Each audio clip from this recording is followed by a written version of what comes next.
In a world filled with screens and distractions, we invite you to reconnect with the natural world around you. Welcome to Nature Bound, a podcast dedicated to unpacking the intrinsic bond between humans and nature. We'll uncover the benefits of spending time outdoors, including how a nature-centric lifestyle can improve your mental health, elevate your leadership skills, and unleash your creativity. And now here's your host, outdoor enthusiast, and renowned author of The 7 Principles of the Magic Rock, Emanuel Rose.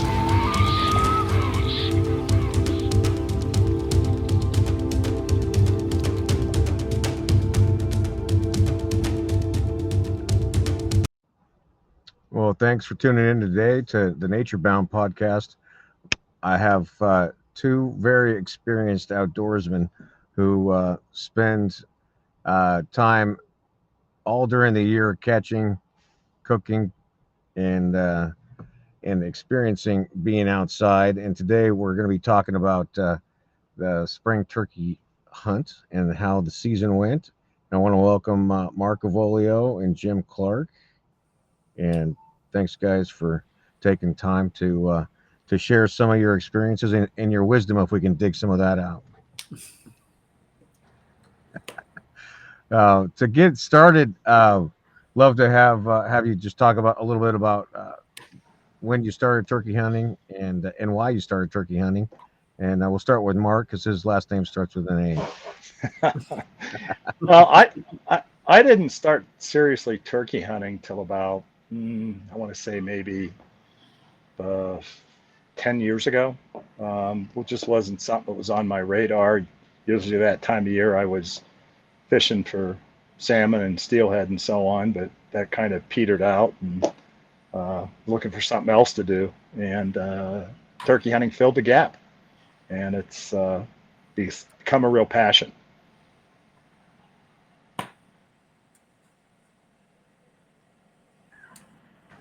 Jimmy, what about you, Jim? Oh, you bet. Yeah, so I actually started quite a long time ago. It would have been 1985 when I was in grad school down in Southern Illinois. And I knew my passion was always bow hunting from a hunting standpoint, which is in the fall. And I just knew that if I ever started turkey hunting, I would become addicted to it. Just based on everything that I read, I just knew I'd really enjoy it. But I had so many other priorities at that time, like grad school and girlfriends and all these things. But they instituted a season in Illinois. It was actually a draw, and I applied and got a tag for the third season, and I went. And I was not successful the first year, but as I predicted, I fell in love with it. So that was 1985, right? So you're talking about 39 years, long time. Wow, that is a long time.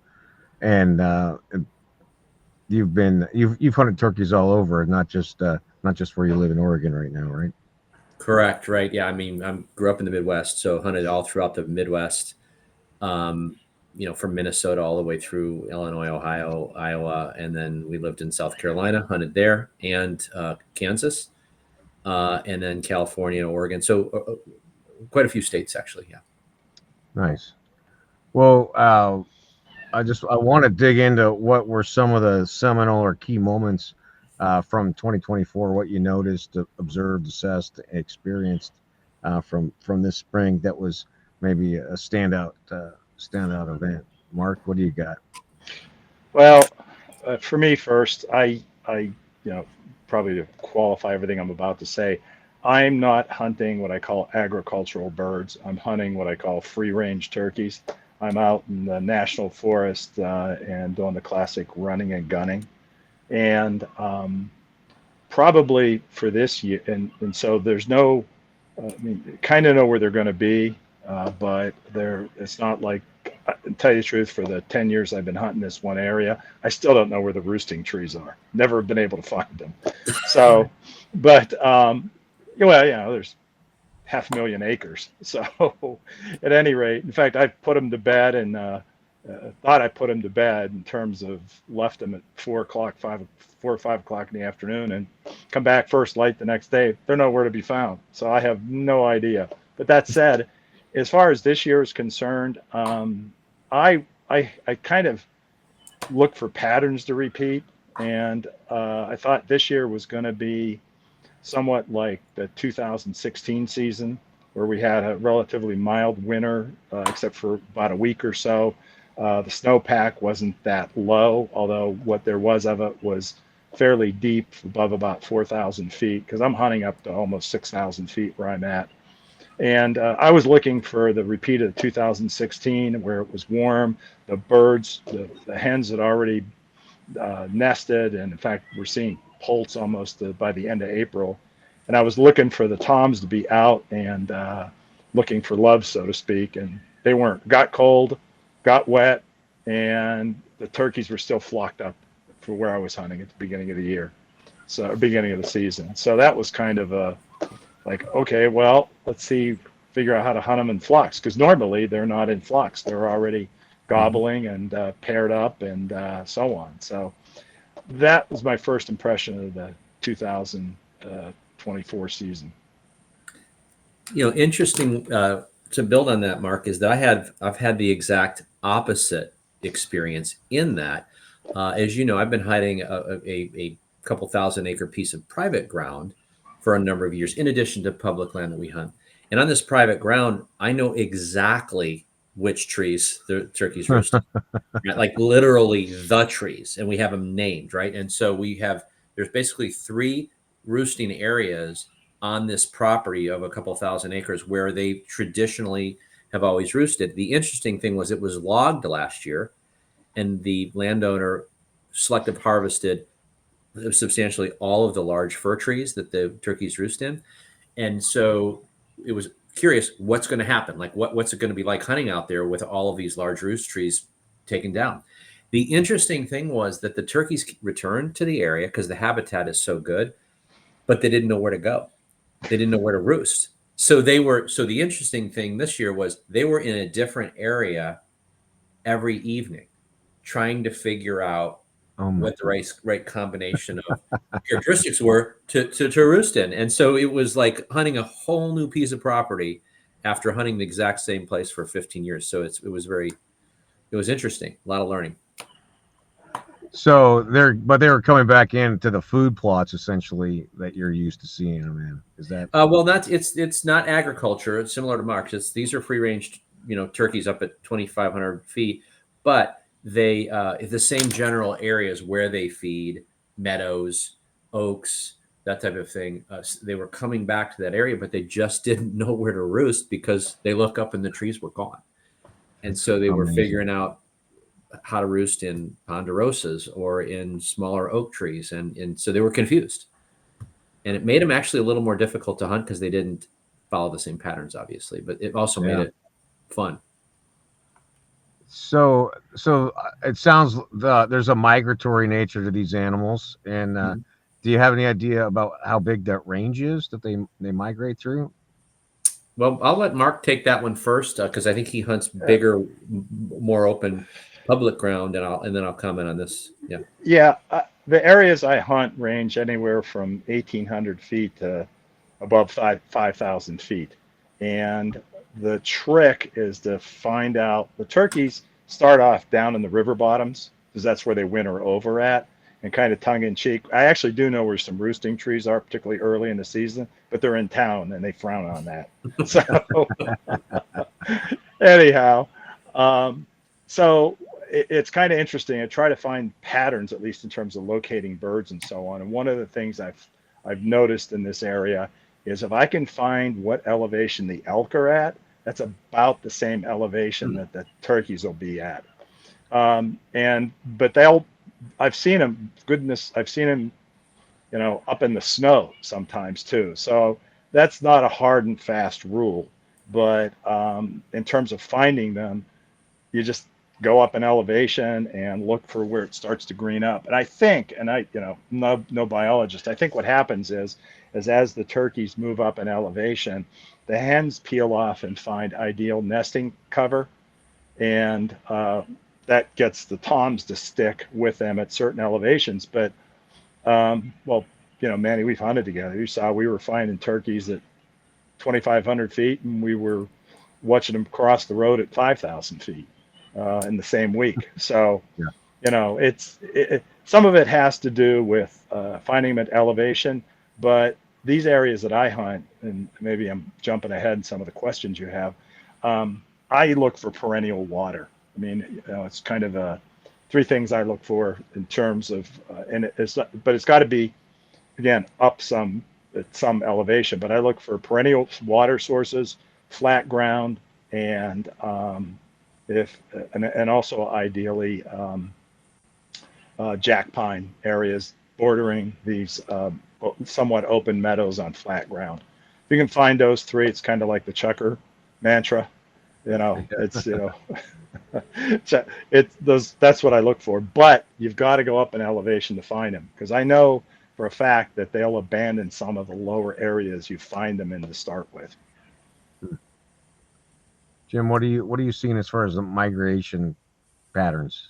Yeah, so similar to Mark's area, they do move in elevation, but the difference in elevation where I hunt is much less. So in the lower agricultural areas, which is down closer to the Columbia River, you're talking about elevation of about 800 to 1,200 feet. And that's where the agricultural fields are, and it's lower country, so that's where they spend the winter. Easy food and cover, and then they migrate up into the area that we hunt in the spring. So it's about 2,500 feet elevation. So they still move up in elevation. But in terms of the distance, that distance is approximately 3 to 4 miles that they actually migrate. If you were looking at a horizontal movement, it's about 3 to 4 miles to where they winter. Yeah, gotcha. Mm-hmm. If I had to guess, to add a little bit to Jim's comment in distance, we're as much as 20 miles up from the river bottom and up on top, where we'll find birds once the snow is melted and you can get up there. Because what happens is in the wintertime, the river bottom's full of turkeys, and somewhere around about the first part of April, the flock starts getting smaller and smaller to the point where could be 500 turkeys down in the creek bottom where we're camped, and by the end of April, there's no birds left. Yeah, interesting. How would you characterize the number of birds that you saw this year? Me, off the charts. I thought there was birds everywhere. I mean, there was just birds. I was seeing them in big flocks, multiple flocks. Although that's not necessarily ideal in terms of hunting them. It's hard to get a tom to peel off when he's got 3 hens with him. But there's a lot. Scale of 1 to 10, I'd say this year was pretty close to a 10 in terms of number of birds from all the years I've been hunting these areas. Yeah, in our area, we because of the logging, I'm assuming we had about half the birds. Half the toms. We saw about half the hens, and by the way, we saw very few jakes. Normally, we'll see small groups of 4, 5, 6, 7, 8 jakes, and we did not see that this year, which is not a particularly good sign. And I don't know how much it has to do with the logging, but the logging was fairly extensive. Sure. The counter, but to add again to your comment, we had a ton of jakes this year. In fact, it was hard to find a longbeard this year. That's a healthy flock. So it is. It was, and I mean flocks of jakes. I mean, I think one flock we saw around about the first or second week in May must have had 15 jakes in it. Yeah, that's good. Yeah. Let's see. Did you guys trial or test or put in any new gear into the hunts this year? I actually did, as I mentioned to you earlier. I have never really been a proponent of optics on a shotgun because I've seen things go bad. When in the old days, when people would actually put a scope on a shotgun and try to shoot a turkey through a 4-power scope because it couldn't find it in the scope.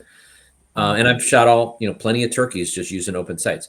But I had some eye surgery, and that changed the dynamic. So I actually went with and mounted a Leupold Delta Point Pro red dot reflex sight on my shotgun. And I believe it was a total game changer, not just for me, but I take a lot of young people hunting, people that are inexperienced and, lining up the beads of a shotgun. So they tend to shoot over turkeys. And I had a couple people do that this year, shoot over top of them. I would equip them all with a a red dot type sight, a zero magnification red dot sight, because you just put that red dot on the turkey's neck, it's done. Yeah. It's deadly, and it's much more humane it makes a really good clean kill. So that was a game changer for me. I went from not being a proponent to now I'm an advocate, because I think it's a better solution, especially for new hunters or poor sighted hunters like me. To add to Jim's comment there too, I have been, or if you switch over to me in terms of new stuff, I went and dropped down to a 20 gauge shotgun this year. I got tired of lugging around 8 or 9 or whatever pound shotgun it was. Still using 3-inch Magnum, 3-inch loads on the 20 gauge, but it's a heck of a lot easier and nicer to carry.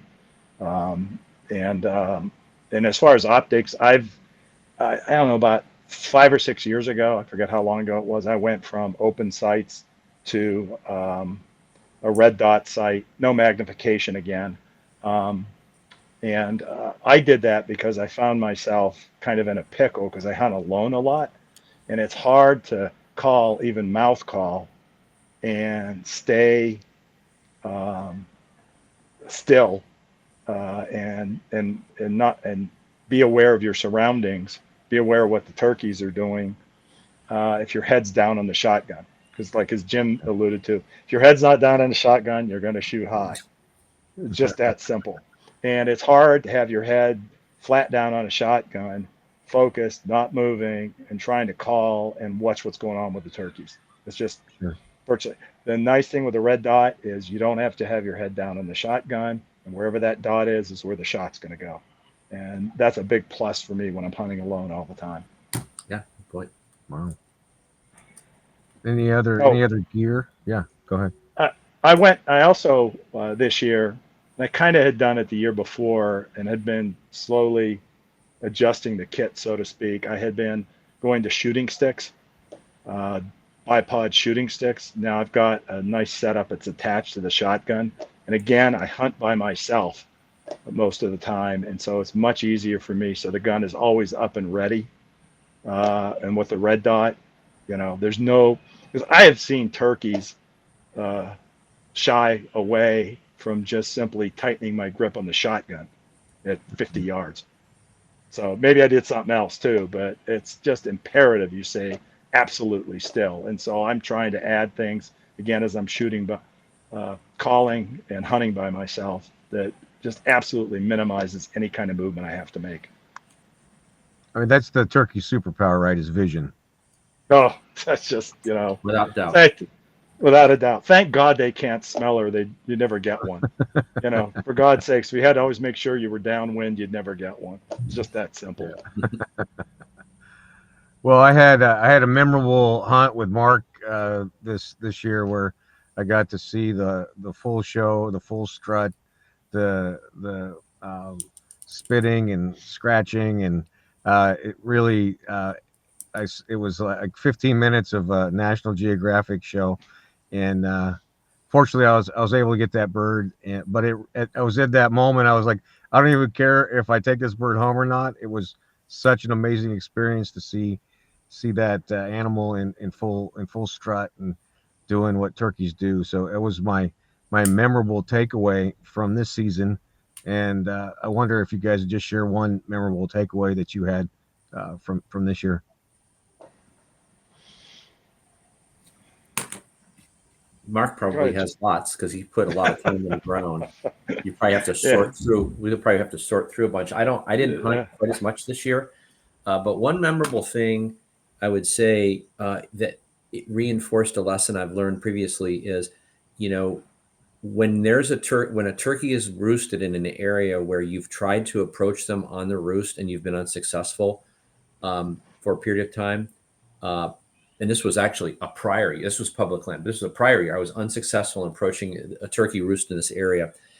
Just could never quite get around correctly for a shot off the roost. And this year I said, okay, I roosted that bird the night before. I'm like, I'm not going to go in at daylight. I know exactly where he is. I know he's going to fly down. I know he's going to be with hens, and I know I'm going to not get him on fly down. So I purposefully went in at 9 o'clock. I just slept in, had coffee, and then I eased in at about 9. And I went to a meadow above his roost, and I just sat down and I listened. I called a little bit, called in a couple hens. And I'm like, okay, he's probably off with the hens. So I did a big loop because I wanted to be in that spot at 11 o'clock because they're typically done with their morning activities at about 11 with whoever they were with. I did a big loop, came back to that same field at 11 o'clock, made a call, and he gobbled. And 15 minutes later, I had him on the ground. And the story, the learning was, don't try to force it. If you're don't try to overpower the turkey with trying to push a situation which isn't ideal. Just change the paradigm. Yeah. And that's what I did. And I found that can work very effectively if you just get yourself out of the mindset of, I got to try to get him off the roost. Say, no, I'm not going to get him off the roost because of the way it's situated. Get him later in the morning when he comes back to that area. And I mean, that right there is the turkey hunting PhD, because you've taken into account all the activities and biological needs that turkey's doing in order to be at the spot where he wants to be at 11. So that's a whole nother episode, Jim.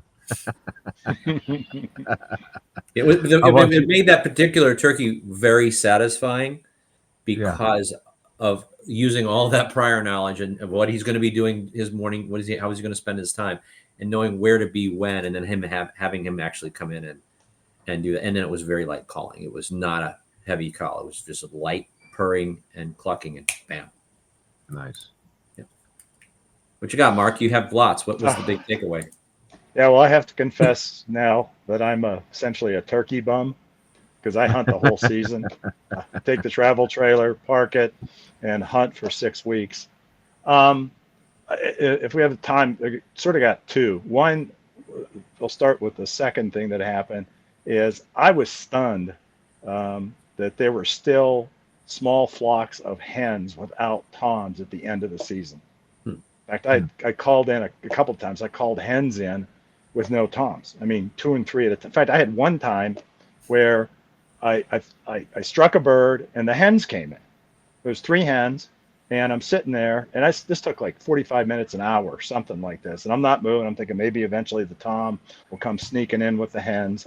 Never came in. He'd ever gobble every so often. So 3 hens come in. They bed down by the decoys and sit there for, I don't know, 10 or 15 minutes. Get up. They start to saunter off, and they're starting to leave, and I'm thinking, okay, fine, I can relocate or do something. I start to get up. Unfortunately, I was very well concealed.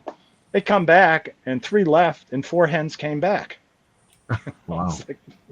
And then they sat down next to the decoys for a while and kept calling to the decoys, wanting them to come join them and stuff like that. So that was just kind of an odd duck situation. But that happened several times this season. Nice. Now, the other one, in terms of actually getting a bird, is when one area we struck, there was a couple of different birds calling that day, and we finally got one to start coming in. And you try and set up so the birds can clearly see the decoys coming in, let the decoys do the work. And the bird couldn't quite see the decoys. A bad setup, but I wanted to make sure when we did set up, I didn't bump the bird, because if you bump and they go silent, you're done for 5 or 6 hours with that bird. They're just not, they might come in again, but they're not going to come in strutting. They're not going to come in gobbling. That said, the bird came in, didn't see the decoys. I couldn't see him. It's just, like I said, a poor setup on my part. But again, I was trying to be cautious. He moved away. We relocated, struck the exact same bird. Thank God he carried binoculars, because we could see him out in an opening, and Colin struck him again, did another setup, much better setup, and he came in. And I think it took, from the time we first struck that bird to the time we had him on the ground, might have been close to 3 hours. Same bird. Wow. So Persistence. Persistent. Yeah. Well, and the thing is, and I'm always torn with this, and Jim, I'd love to hear your opinion on this, as I'm always torn with closing the distance and being aggressive, which, kind of tongue in cheek, that's the old spot and spook kind of arrangement, or hold back and just do some soft calling and hope they see the decoys and let the decoys do the work. I don't know. I've been about 50%. You get aggressive, you get bump the bird. You don't get aggressive, he kind of never comes in and kind of wanders off. So I don't know. But the memorable part was it didn't bump the bird. We took our care and stayed with him. All right, I love it. Well, just to wrap it up this on this episode, I just love to hear from you what kind of advice you'd give to a beginning or novice turkey hunter based on what you experienced in 2024. Well, there'd be a lot of advice to give that starts with good scouting and reading as much as you can, and a lot of good information on YouTube. So I won't go over ground that's probably covered in many different ways. One piece of advice I would give a new turkey hunter, any turkey hunter, is go every day you can. Don't wait for the perfect weather. You can kill just as many turkeys on a windy day as you can on a perfectly sunny day. The way in which you kill them might be different. The way you hunt them will be a little different in terms of how loud you call, how often you call, but go every single day because you'll learn and you'll increase your chances. Persistence. Yeah. Mark? I want to echo what Jim said in the sense that just get out there and get after it. You know, the cliche is your odds of getting a bird go up dramatically if you get out of the truck. And, you know, go out there, spend the time. If you're not, and it's the other thing, and again, I hunt big, wide areas. I mean, like some days I'll try 10, 15 different spots if I can get away with it in terms of the amount of daylight. If they're, and that's the other thing. It's kind of like, for me anyway, too, maybe a more of a pro tip is that it's kind of, to me, it's like fly fishing. It just boggles my mind to see people stand in one spot and keep flogging the same piece of water and not catching a fish. It's like, you've got miles and miles of river. Keep moving, keep trying, you know, in the turkey vernacular, run and gun. If you're not there, try there. You know, don't sit there and keep calling and hope one comes in from Illinois or something like that. You know, move and strike birds, look for them. And again, you know, as I said, part of that is understanding the habitat and what they're looking for. And I'll leave one last thing on that, and that is that you've got, at least areas I hunt, it's up in the Blue Mountains. Blue Mountains are essentially a desert if it wasn't for snowpack. So you've got to find perennial water. Those hens have to nest on perennial water. They're just like ruffed grouse. And that is, I don't think I've shot a turkey or a ruffed grouse more than 300 yards from perennial water, period. It's just that simple. And if you don't have perennial water, you're not going to have toms, because you're not going to have hens, because hens have to nest on the water for the chicks. It's just that simple. They can't move a mile to water like a calf, elk, or a fawn. They just can't do it. So, you know, got to be where the hens are to start with. All right. Well, that is beautiful. Of course, we just barely scratched the surface of this topic, and I really appreciate you guys taking the time to share your insights and participate in this conversation. So thank you very much. Oh, my pleasure. Great to be involved. Thanks, Emanuel. All right. Yep. We'll see you both soon.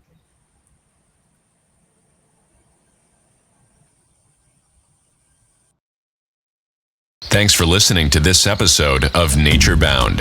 Be sure to subscribe wherever you heard this podcast so you never miss a future episode. If you found value in today's episode, please share with someone who needs to hear it. Be sure to purchase your copy of The 7 Principles of the Magic Rock at EmanuelRose.com or on Amazon. We thank you again for joining us today, and remember to get nature bound.